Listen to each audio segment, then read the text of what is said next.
नमस्कार दोस्तों, क्या आप अक्सर अतीत की यादों में उलझे रहते हैं या भविष्य की चिंता में घिरे रहते हैं? क्या आपको लगता है कि आपके जीवन में शांति और संतोष की कमी है? अगर हाँ, तो आज हम एकहार्ट टोले की एक अद्भुत और जीवन बदलने वाली पुस्तक द पावर ऑफ नाउ पर चर्चा करेंगे। यह किताब हमें सिखाती है कि हमारी सभी परेशानियों, दुखों और तनाव का कारण यह है कि हम वर्तमान क्षण में नहीं जीते। हम या तो अपने अतीत की यादों में खोए रहते हैं या भविष्य की चिंता में डूबे रहते हैं, लेकिन असली जीवन केवल अब और यहीं में मौजूद है।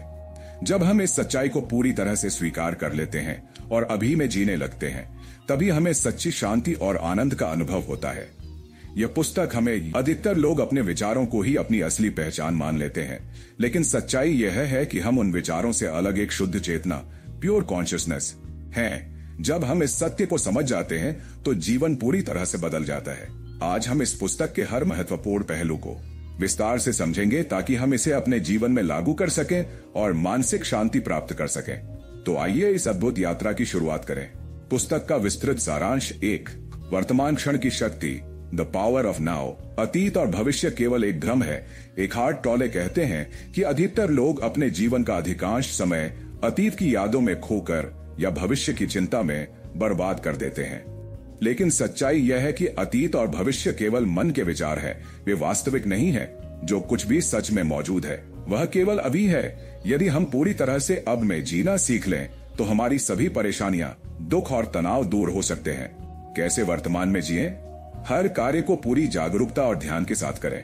जब भी आपका मन भटकने लगे तो गहरी सांसें लें और वर्तमान क्षण में लौट आएं। अपने विचारों को केवल एक पर्यवेक्षक, ऑब्जर्वर की तरह देखें, लेकिन उनसे जुड़े न रहें। 2, अहंकार, ईगो और पीड़ा शरीर, पेन बॉडी। अहंकार, ईगो क्या है? अहंकार वह झूठी पहचान है जो हम अपने नाम, पदवी, संपत्ति और उपलब्धियों के आधार पर बनाते हैं। यह अहंकार ही हमें अतीत की यादों और भविष्य की चिंता में उलझाए रखता है। जब हम अपने अहंकार को पहचान लेते हैं और इसे नियंत्रित करना सीख जाते हैं, तभी हमें सच्ची शांति मिलती है। पीड़ा शरीर, पेन बॉडी क्या है? पीड़ा शरीर हमारे भीतर संचित सभी नकारात्मक अनुभवों, दुखों और तकलीफों का संग्रह है। जब भी कोई नया दर्द या नकारात्मक स्थिति आती है तो यह पुराना पीड़ा शरीर जागृत हो जाता है और हमें और अधिक पीड़ा देता है। यदि हम इसे पहचान लें और इसे बढ़ावा न दें तो यह धीरे धीरे कमजोर पड़ने लगता है। 3, मन और विचारों की शक्ति, the role of the mind and thoughts. हम अपने विचार नहीं हैं। अधिकतर लोग अपने विचारों को ही अपनी असली पहचान मान लेते हैं, लेकिन सच्चाई यह है कि हम अपने विचारों से अलग एक शुद्ध चेतना, प्योर कॉन्शियसनेस है। जब हम इस सत्य को समझ जाते हैं तो हम अपने विचारों के प्रभाव से मुक्त हो सकते हैं। कैसे विचारों से मुक्त हों? अपने विचारों को केवल देखें, लेकिन उन पर प्रतिक्रिया न दें। ध्यान और सचेतनता, माइंडफुलनेस का अभ्यास करें। अपने विचारों को नियंत्रित करने की कोशिश न करें, बल्कि उन्हें स्वीकार करें और जाने दें। 4, ध्यान और सचेतनता, मेडिटेशन एंड माइंडफुलनेस। ध्यान क्यों महत्वपूर्ण है? ध्यान करने से हमारा मन शांत होता है और हम वर्तमान क्षण में अधिक उपस्थित रह सकते हैं। यह हमें हमारे विचारों और भावनाओं से अलग करने में मदद करता है। नियमित ध्यान करने से हमारा अहंकार कमजोर होता है और पीड़ा शरीर धीरे धीरे नष्ट होने लगता है। सचेतनता, माइंडफुलनेस कैसे अपनाएं? हर कार्य को पूरी जागरूकता के साथ करें, चाहे वह खाना खाना हो, चलना हो या किसी से बातचीत करना।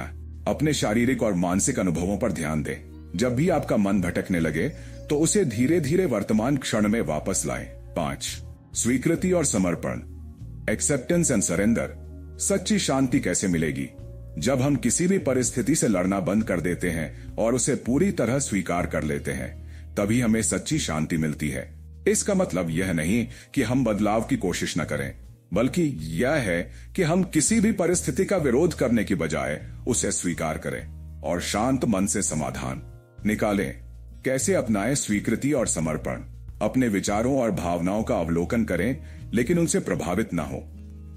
हर परिस्थिति को ऐसा ही है कहकर स्वीकार करें और उसमें समाधान खोजें। जो कुछ भी आपके नियंत्रण में नहीं है उसे जाने दें और चिंता करना बंद करें। 6, मृत्यु का भय और आत्मज्ञान, fear of death and enlightenment. मृत्यु का भय क्यों होता है? अधिकतर लोग मृत्यु से इसलिए डरते हैं क्योंकि वे सोचते हैं कि उनका शरीर और विचार ही उनकी असली पहचान है। लेकिन जब हमें यह एहसास होता है कि हम शरीर नहीं बल्कि शुद्ध चेतना, प्योर कॉन्शियसनेस है, तो मृत्यु का भय अपने आप समाप्त हो जाता है। आत्मज्ञान, एनलाइटनमेंट क्या है? आत्मज्ञान का अर्थ है कि हम ये समझ जाएं कि हम केवल एक चेतना, प्योर कॉन्शियसनेस है जो हमेशा मौजूद रहती है। वर्तमान में जीने से ही सच्ची शांति और आनंद मिलता है।